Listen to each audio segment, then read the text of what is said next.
Hi friends, ఈ వీడియోలో మీరు చూస్తున్నది రాయలసీమ నాటుకోడి పులుసు. నాటుకోడి పులుసు రాగి సంగటి కాంబినేషన్ అద్భుతం.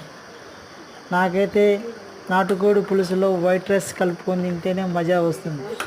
మీలో ఎవరికైనా నాటుకోడి పులుసు అంటే ఇష్టం ఉంటే మా వీడియోని లైక్ చేయండి.